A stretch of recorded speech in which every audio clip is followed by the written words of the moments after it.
చూడండి ప్రియ దేవుని బిడ్డలారా, ప్రభువైన యేసుక్రీస్తు నామంలో మీ అందరికీ వందనాలు.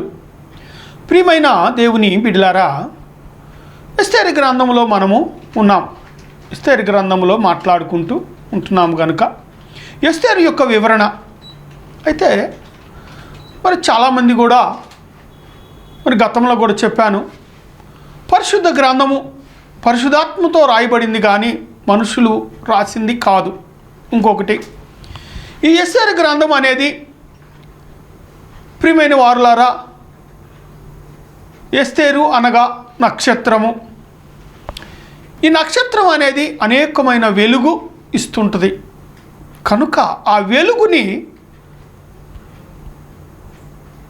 వెలుగుని ఎలాగా పంచుకుందామో చూద్దాం, ప్రార్థన చేసుకుందాం. మహోన్నతుడా, ప్రేమ కనికరం కలిగిన దేవా, నీకే వందనాలు, స్తుతులు, స్తోత్రాలు ప్రభువా. నీ కృప, నీ వాత్సల్యత, నీ మహిమ, నీ ఘనత, నీ ప్రభావం బట్టి వాక్య వర్తమానమును అందించి పరిశుద్ధాత్ముడా నిన్ను నువ్వు గణపరచుకో. నేనైతే మనిషిని, వట్టివాడిని, మట్టివాడిని, నేను పాపిని, నా వల్ల ఏమీ కాదు. నీవే ఆయన, నిన్ను నువ్వు గణపరచుకో, నిన్ను నువ్వు మహిమ పొందుకో. నీ నామానికే మహిమ, ఘనత, ప్రభావం తెచ్చుకోమని, నీ సిలువు సాటును నన్ను మరుగుపరుచుకొని వాక్య వర్తమానముని పరిశుద్ధాత్ముడే అందించి ప్రభువైన యేసు నామములో మహిమ, ఘనత, ప్రభావం తెచ్చుకోమని నా ప్రభుని ప్రియ కుమారుడైన యేసుక్రీస్తు ప్రభు పేరిట అడుగుతున్నాము తండ్రి, ఆమేన్. చూడండి ప్రియమైన దేవుని బిడ్డలారా, పోయినసారి చెప్పుకున్నప్పుడు మనము పల్లకి అనేది ఎందుకు తీసుకొని వచ్చారు, పల్లకి అనగా ఏమిటి, పల్లకి యొక్క భావం ఏమిటి అని మనము వివరించుకొని ఉన్నాము. అయితే ప్రియమైన వారులారా, వివాహము చేసుకొనుటకు కన్యపిల్లని యవ్వనస్తురాలునే చేసుకుంటారు, కానీ యవ్వనస్తురాలు కాని దానిని లేకపోతే మరి వేరేనా పొరపాటు ఉన్నదని తెలిసిన వారిని చేసుకొనము. కనుక ప్రియమైన వారులారా, దానిని బట్టి మనం వివరించుకుందాం. చూడండి ప్రియమైన దేవుని బిడ్డలారా, ఎస్తేరు గ్రంథము 2వ అధ్యాయము 2వ వాక్యముని మనము వివరించుకుందాం. పరిచారకులు ఇట్లనిరి, అందమైన కన్యకలను రాజు కొరకు వెదకనగును. చూడండి ప్రియమైన దేవుని బిడ్డలారా, కింద 3వ మాట కూడా, అందు నిమిత్తము సౌందర్యవంతురాలైన కన్యకలందరినీ సమకూర్చి షూషాను కోట అంతఃపురమునకు చేర్చి స్త్రీలకు కాపర్యగు రాజు యొక్క నపంసకుడగు హేగే వంశమునకు అప్పగించినట్లు రాజు తన రాజ్యం యొక్క సంస్థానములన్నిటిలో పరిచారకులను నియమించునుగాక. చాలండి. చూడండి ప్రియమైన దేవుని బిడ్డలారా, ప్రభు అయిన యేసుక్రీస్తు వారు కూడా 30 సంవత్సరాల వయసులో ఆయన స్వార్థని ప్రకటించటానికి ఆయనను ప్రభు అయిన యేసుక్రీస్తుని దేవుడైన యెహోవా అనుగ్రహించుకున్నాడు.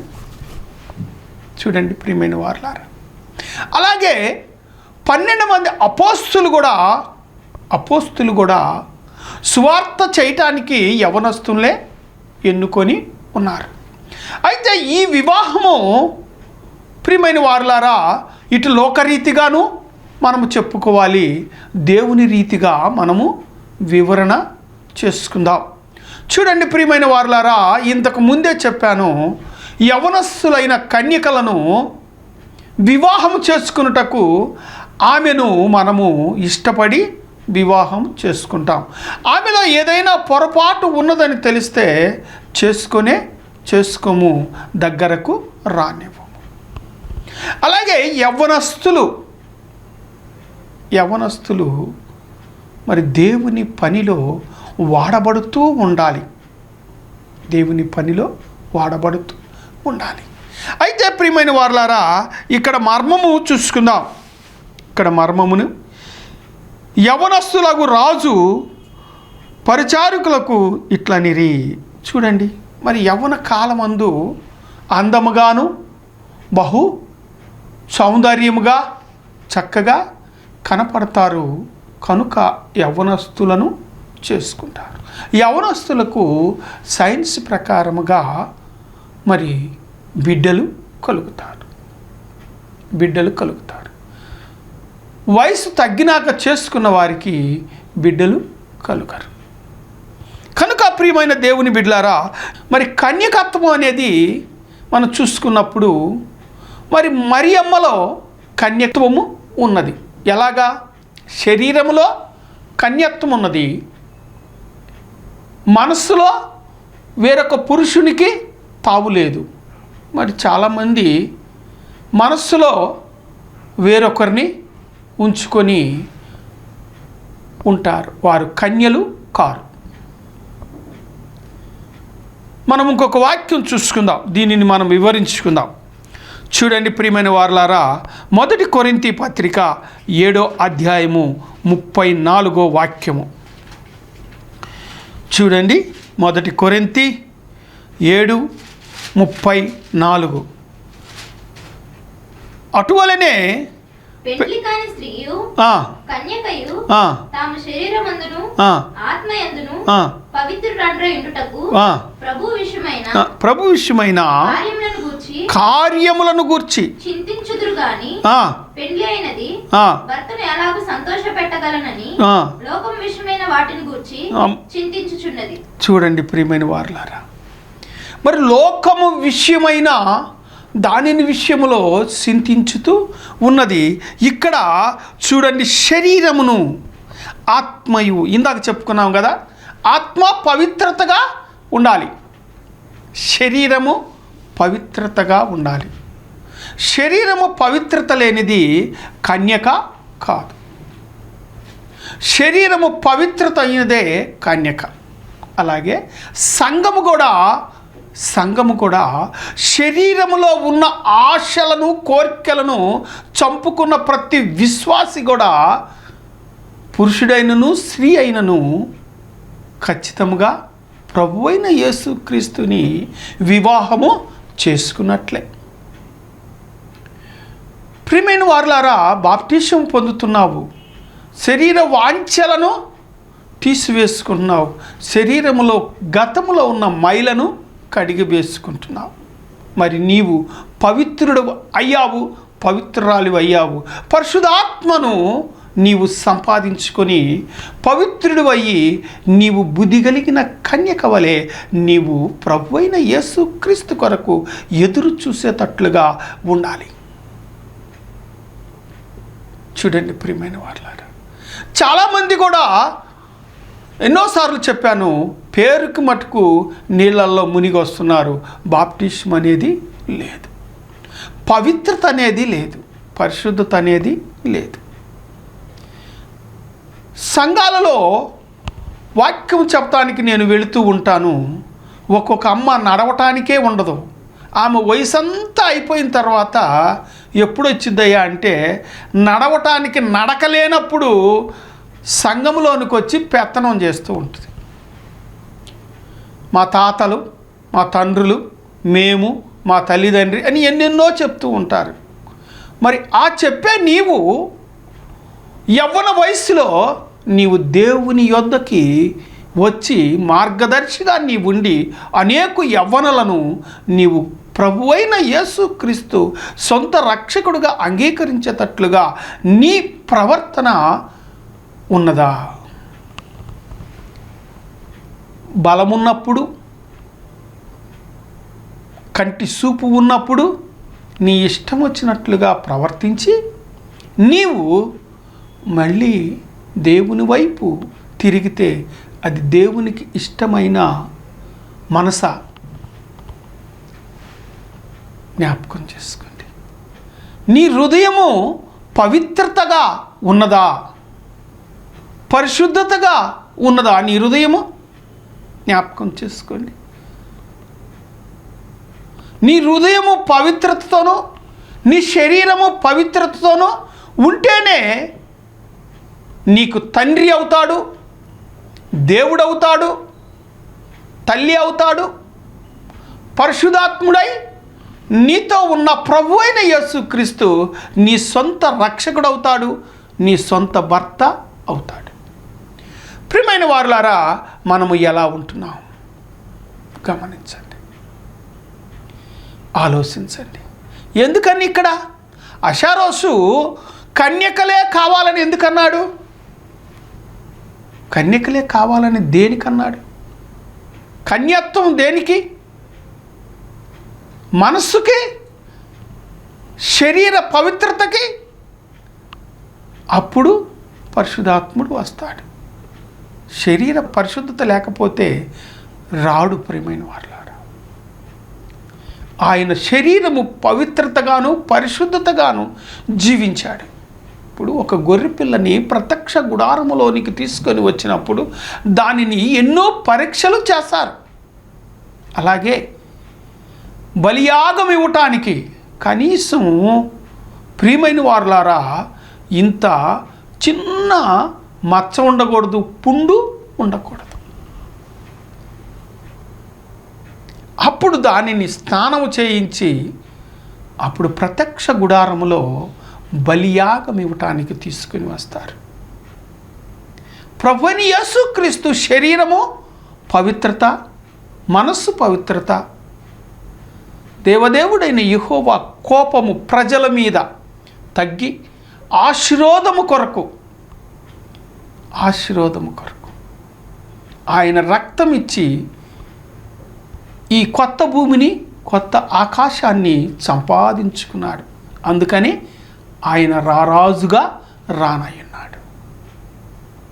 ఆయన సింహాసనం మీద కూర్చున్నప్పుడు ప్రియమైన వారులారా ఆయన సంపాదించుకున్న రాజ్యము ఆయనదే అవుద్ది. ఫిలిష్తీయుల మీద దండెత్తి వచ్చిన దావీదు ఫిలిష్తీయుల మీద గెలిచినప్పుడు ఆ రాజ్యం ఆయనదయింది. ప్రియమైన వారులారా, అలాగే ఈ రాజ్యము పవిత్రమైన రాజ్యము, పవిత్రమైన జనము, రాజ్యముని ఆయన కోరుకుంటున్నాడు. మరి నీవు ఎలా ఉన్నావు? ఇక్కడ ఎస్తేరు పవిత్రతగాను, శరీరము పవిత్రతగా ఉన్నది, తను మనస్సు పవిత్రతగా ఉన్నది కనుక అషారోషు ఆమెను వివాహము చేసుకున్నటకు ఇష్టపడ్డాడు. ఆయన కోటలోనికి ప్రవేశించాడు. ఆయన కోటలోనికి ప్రవేశించిన తర్వాత ఆయన ఆమెను చూసి వివాహము చేసుకున్నాడు. మరి నీవు నేను కూడా నా భర్తకు తగినట్లుగా, నేను పురుషుడినే కానీ నా భర్త అయిన ప్రభు అయిన యేసు క్రీస్తుకి నేను ఇష్టంగా జీవిస్తున్నానా అని మనసు ప్రతి విశ్వాసి కూడా పరిశీలన చేసుకుంటే అది ఆశీర్వాదకరంగా మారింది. లేని పక్షములో ఆశీర్వాదం కాదు. ఏమంటాం? ఒక మాట అంటాం కదా, అయ్యా నా ప్రియుడు అనేక మందిలో ఉన్నా నేను గుర్తుపడతాను, నా ప్రియుడు సౌందర్యవతుడు, చూడచక్కని చిన్నవాడు. మరి నీవు ఆ ప్రియుడిని చూసే మనసు నీకుందా? చూసే చూపు నీకుందా? పరిశీలించుకో. ప్రియమైన వారులారా, మనము నిత్యము కూడా నిత్య రాజ్యానికి మనము వారసులము అవుతాం. ఈ కన్యకను వివాహం చేసుకుంది అషారోషు విషయంలోకి వచ్చినప్పుడు 127 దేశాలలో ఉన్న యూదా జనాంగముని, బానిసత్వంలో ఉన్న వారిని మేలు చేయుటకు, వారికి విడుదలను కలుగు చేయుటకు 120 దేశాలకు ఈమె రాణి అయ్యింది. ఈయన మహారాజు ఉన్నాడు, మహారాజు భార్య ఎస్తేరు. ఎస్తేరు తరపునున్న వారందరూ కూడా బానిసత్వంలో నుంచి విడిపింపబడ్డారు. అది నక్షత్రానికి సాదృశ్యం. నక్షత్రము అనేక మందికి వెలుగుని ఇస్తుంది. అలాగే ప్రియమైన వారులారా, ఎస్తేరు నక్షత్రానికి సాదృశ్యం ఏమిటాయి అంటే, అదుగో బానిసత్వంలో ఉన్న ఇశ్రాయేలీల ప్రజలు, యూదా ప్రజలు లేదా బెన్యమీను గోత్రికులు, వీరందరూ కూడా ఇశ్రాయేలీల గోత్రికులే కనుక వీరిని విడుదలకు చేయటం కొరకు నక్షత్రము సాదృశ్యం. అది అందరికీ వెలుగు, పరిశుద్ధత వచ్చింది, పవిత్రత వచ్చింది. చూడండి ప్రియమైన వారులారా, నిత్యము కూడా నీవు దేవుని కోటలో, కోట అనగా పరలోక రాజ్యం, ఆ పరలోక రాజ్యములో నీవు ఒక స్థలముని సంపాదించుకున్నావా? ఎస్తేరు ఇక్కడ వారి కోటలో ఒక స్థలముని సంపాదించు. పరిశుద్ధాత్మని పొందిన నీవు జీవగ్రంథములో పేరు ఉండాలి. పరలోక రాజ్యమును కోటలో నీకు స్థలము ఉండాలి. నీవు సిద్ధపరచుకున్నావా? నువ్వు విశ్వాసవే. నువ్వు ఎలా ఉన్నావో పరిశీలించుకో. ఎస్తేరు వలె నీవు కన్యత్వంలో ఉన్నావో లేకపోతే కన్యత్వం లేనితట్టుగా ఉన్నావో నీ మనస్సుని పరిశీలించుకో. ఇక్కడ చూడండి ప్రియమైన వారలారా, నిత్యము కూడా నిత్యరాజ్యమునకు వారసుడను చేయటానికి చూడండి. ఇంకొక వాక్యం చూసుకుందాం. మొదటి రాజుల గ్రంథము 1వ అధ్యాయము 2వ వచనం. కాబట్టి వారు మా ఏలిన వాడవను రాజునకు నీ కొరకు తగిన చిన్నదే వెదకుట మంచిది. ఆమె రాజైన నీ సన్నిధి సముఖమందు నిన్ను ఆదరించి వెట్ట కలుగుటకు నీ కౌగిలిలో పండుకొనునని చెప్పి చాలండి. చూడండి ప్రియమైన దేవుని బిడ్డలారా, ఇక్కడ దావీదు మహారాజు వృద్ధాప్యంలో ఉన్నప్పుడు ఇశ్రాయేలీయుల ప్రజలను పరిపాలన చేస్తుండగా తను యవ్వన వయస్సు కలిగిన చిన్న బిడ్డని ఆయన కౌగిట ఉంచుటకు కోరుకున్నారు. ఎందుకని? బ్రతకాలి. ఎన్ని దుప్పట్లు కప్పినా ఆయనకి వెచ్చదనము లేదు. అయితే ప్రియమైన వారులారా, ఈమెను ఎందుకని చిన్న బిడ్డని తీసుకొని వచ్చారు? మరి పూర్వము నాకు తెలిసిన వరకు పెద్ద ముసలోళ్ళ దగ్గర చిన్న పిల్లలు వెళ్ళి మనవరాళ్ళు పండుకునేవాళ్ళు. ఎందుకని? తాత దగ్గర పండుకోయ్యా, లేదంటే నాయనమ్మ దగ్గర పండుకోమ్మా అని చెప్పేవాళ్ళు. ఎందుకని? వారికి ఎట్ట పుట్టుటకు, వీరిలో వేడి ఉంటుంది, వారికి ఎట్ట పుట్టి వారు ఆరోగ్యంగా ఉంటారు, మళ్ళీ తెల్లారి లెగుస్తారు. అలాగే ప్రియమైన వారులారా, ఇక్కడ మొదటి రాజుల్లో దేశాన్ని పరిపాలిస్తానికి రాజు అనారోగ్యతతో ఉన్నాడేమో, లేదు ఉన్నాడు, బలహీన స్థితిలో వృద్ధాప్యంలో ఉన్నాడు కనుక దావీదు మళ్ళీ లెగిసి తెల్లారి అనేక మంది ప్రజల గురించి మేలు చేయటానికి, అలాగే మొట్టమొదటిది దేవుణ్ణి ఆరాధించటానికి కనుక ఆమెను తీసుకొని వచ్చి వివాహము చేశారు. ఇక్కడ ఎస్తేరు విషయంలోనికి వచ్చినప్పుడు ఇశ్రాయేలీయుల ప్రజలైన యూదావారులో నుంచి, అలాగే బెన్యమీను గోత్రికులు, వీరికి విడుదల కలుగు చేయటానికి అషారోషుని వివాహము చేసుకుంది. దేవుని పట్ల భయము భక్తి కలిగి ఉంది. అలాగే ఇక్కడికి వచ్చేలేకే ఈమెను రాజుని బ్రతికించుటకు, రాజు పరిపాలన చేయుటకు, ఇశ్రాయేలీయుల ప్రజలకు మేలు కలుగునట్లుగా ఒక రకంగా చూస్తే దావీదు సౌలు కన్నా చాలా జ్ఞానవంతుడు. ఆ జ్ఞానము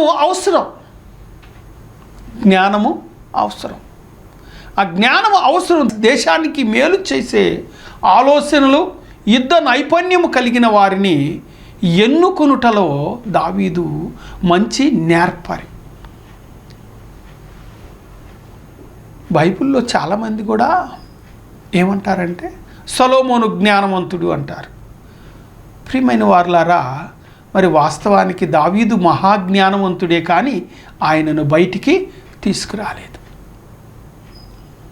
తీసుకుని రాలేదు. ఎందుకంటే తన కుమారుడైన సొలొమోన్ని తీసుకొని వచ్చారు. అటు జ్ఞానము తండ్రికి తగ్గ తనయుడు. అయితే ఈయనని సౌలు దండెత్తి వచ్చినప్పుడు కూడా తప్పించుకున్నటలో జ్ఞానము కలిగి, ఓర్పు కలిగి, సహనము కలిగి తప్పించుకొని ఆయనను కాపాడుకుంటూ జీవించాడు.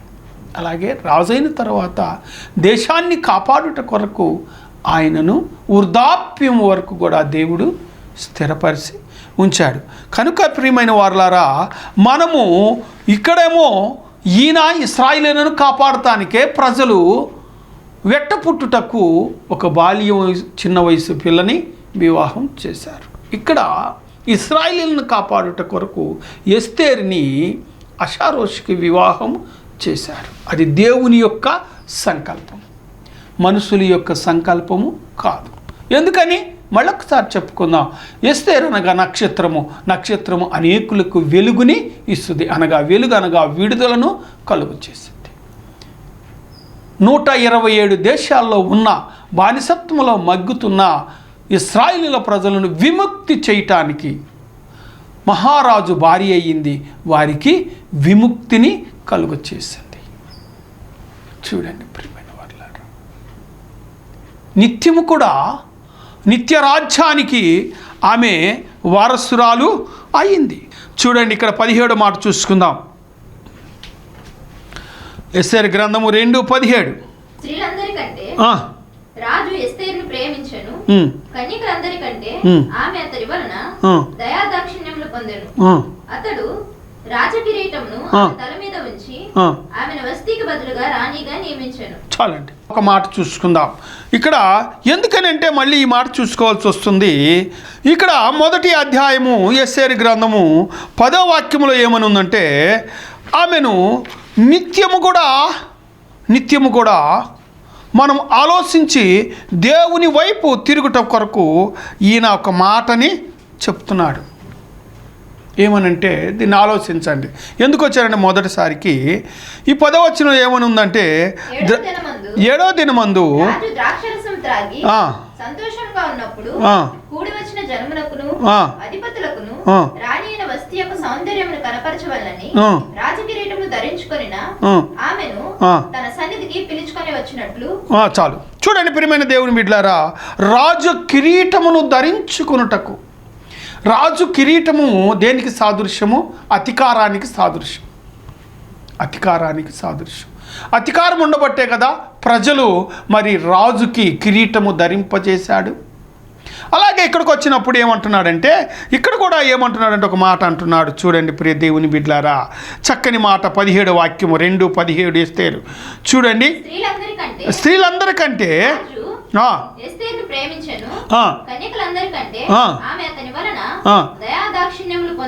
చూడండి ప్రియమైన వారలారా, దయాదాక్షిణ్యములు పొంది ఆమెకు కిరీటముని ధరింపజేశాడు. ఎవరి కిరీటము?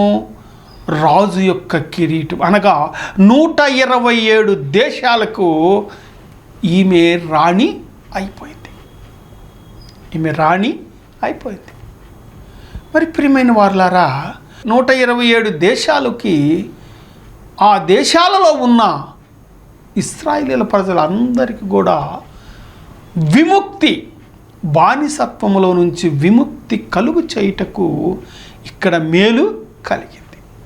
అయితే ఈ గ్రంథంలో దేవుని గురించి లేదు, కానీ దేవుని పరిశుద్ధాత్మ రాయబడింది. అంటే దేవుని గురించి లేదనేసి మనం మాట్లాడుకుంటే పరిశుద్ధ గ్రంథంలో ఈ పుస్తకము చేర్చబడదు కదా. ఆలోచించండి ప్రియమైన వారులారా.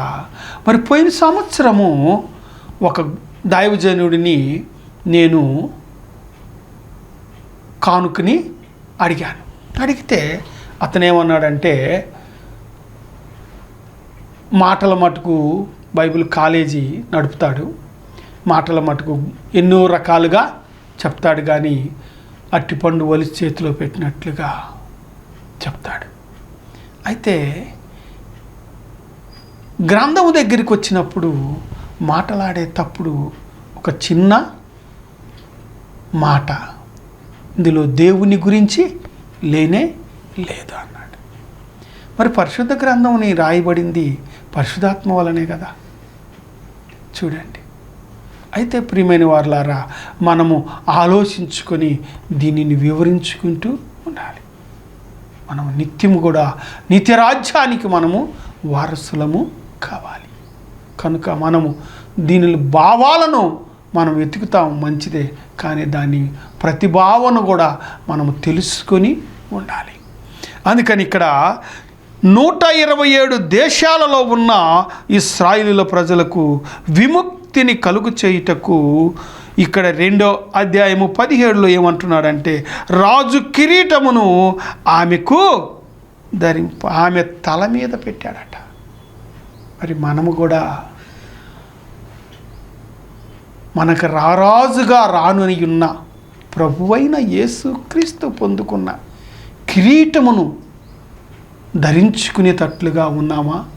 లేని పక్షములో కనీసం చూసేటట్లుగైనా మనం ఉన్నామో లేదో తెలుసుకోవాలని కోర్సు దేవుడి కొద్ది మాటలు మన వినికిడిలో దీవించి ఆశీర్వదించునుగాక. మనం ప్రార్థన చేసుకొని ముగించుకుందాం. మహోన్నతుడా, ప్రేమ కనికరం కలిగిన దేవా, నీకే వందనాలు, స్తుతులు, స్తోత్రాలు తండ్రి. ఈ వాక్యం వింటున్న ప్రతి తండ్రిని, ప్రతి తల్లిని దీవించండి. మహిమ, ఘనత, ప్రభావం పొందుకోమని, ఆత్మతో, సత్యంతో, జీవంతో నింపి పరిశుద్ధపరిచి పవిత్రపరచమని, నా ప్రార్థన ఆలకించి ప్రతి ఉత్తరాన్ని కలుగు చేయమని, వింటున్న ప్రతి వారికి ఆశీర్వాదాన్ని పుట్టించమని యేసుక్రీస్తు నామం పేరట అడుగుతున్నాము తండ్రి. ఆమేన్.